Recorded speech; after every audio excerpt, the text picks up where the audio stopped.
Olá pessoal, tudo bem? Hoje falaremos sobre um tema muito interessante. Falaremos sobre o efeito repristinatório decorrente do julgamento de procedência dos pedidos numa ação direta de inconstitucionalidade. Você já ouviu falar em efeito repristinatório? Talvez você já tenha ouvido falar em repristinação, que é um fenômeno que vai inspirar o efeito repristinatório. Eu vou explicar tudo.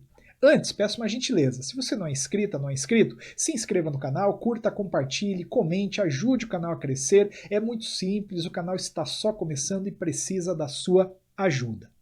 Bom, a ação direta de inconstitucionalidade é uma ação de controle concentrado de constitucionalidade integrante do sistema brasileiro de jurisdição constitucional.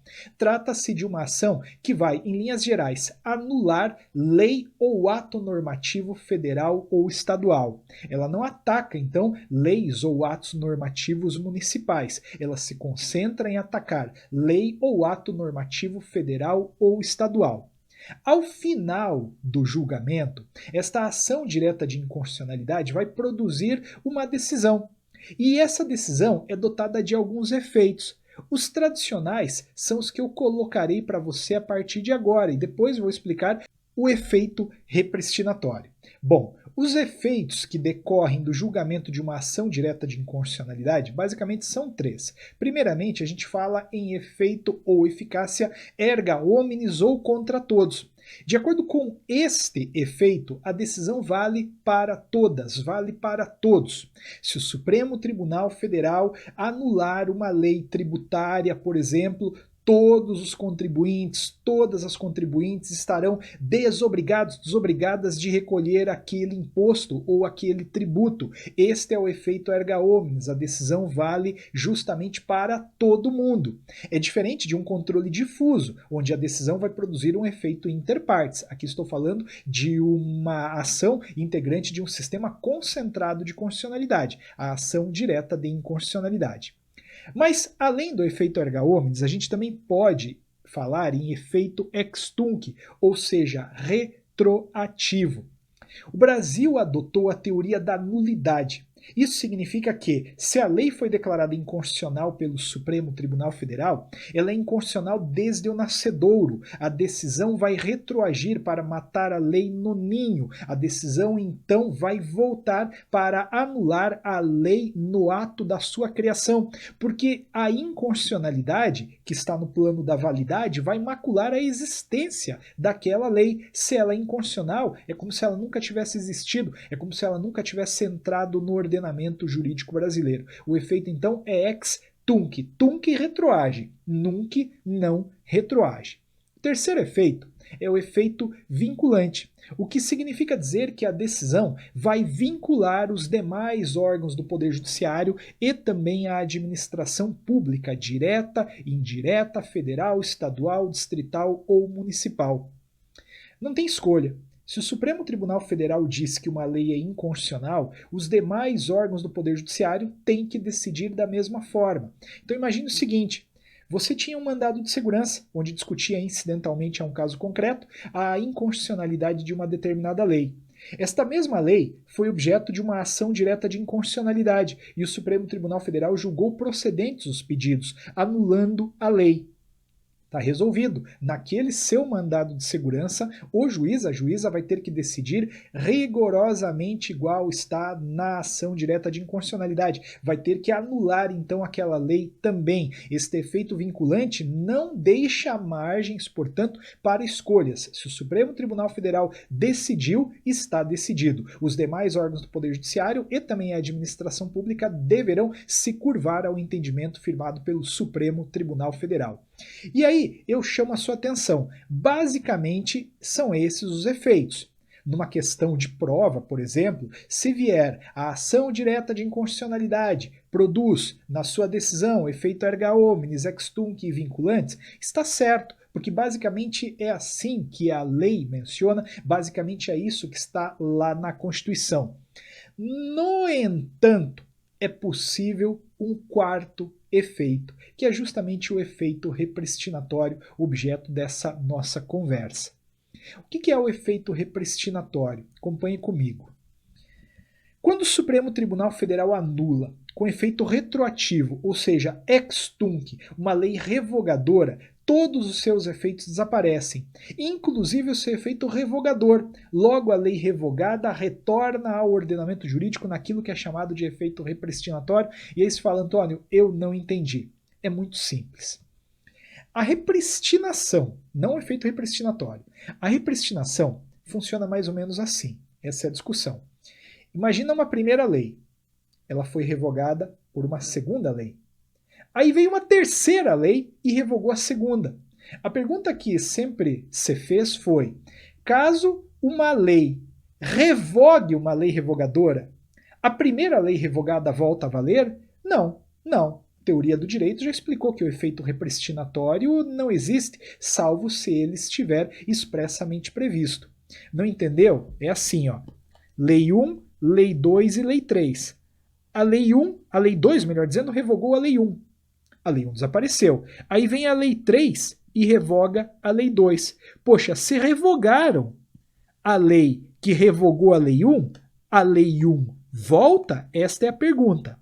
Não, não volta, por quê? Porque o Brasil não admite a repristinação. No entanto, o Brasil admite sim uma coisa parecida, que é o efeito repristinatório decorrente do julgamento de mérito de uma ação direta de inconstitucionalidade. Para tentar traduzir aquela menção que eu fiz, imagine o seguinte: a Lei 1, ela foi criada lá em 2002, trata-se de uma lei federal.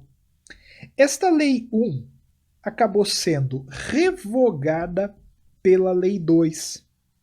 Uma Lei 2, então, posterior, revogou a Lei 1. Bom, se a Lei 2 revogou a Lei 1 desaparece e a partir de então aplica-se a Lei 2 naquilo que lhe é específico, né? Mas aí vejam o seguinte, algum legitimado ou alguma legitimada ajuiza uma ação direta de inconstitucionalidade em face da Lei 2, da lei revogadora. E aí, ao fim do julgamento, ao fim do processo, o Supremo Tribunal Federal julga procedentes os pedidos e declara a inconstitucionalidade da Lei 2. Bom, se o Supremo Tribunal Federal declarou a inconstitucionalidade da Lei 2, ele produziu uma decisão dotada de 3 efeitos, que a gente viu: efeito ex tunc, erga omnes e vinculantes. E aqui mais me interessa o efeito ex tunc. O efeito ex tunc, ele retroage para matar a lei anulada no ninho. Então quer dizer que o Supremo Tribunal Federal, ao anular a Lei 2, tirou-a do ordenamento jurídico desde o momento em que ela surgiu. Quer dizer, então, trocando em miúdos, que o Supremo Tribunal Federal anulou a Lei 2. E ao anular a Lei 2, anulou todos os efeitos dela decorrentes, inclusive o efeito revogador. Então, quer dizer, é como se aquela Lei 2 nunca tivesse entrado no curso da Lei 1.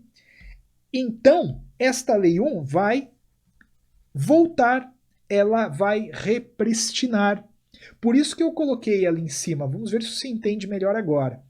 Quando o Supremo Tribunal Federal anula, com efeito retroativo ex tunc, uma lei revogadora, que era a Lei 2, todos os seus efeitos desaparecem, inclusive o seu efeito revogador. Logo, aquela lei revogada retorna ao ordenamento jurídico naquilo que é chamado de efeito repristinatório.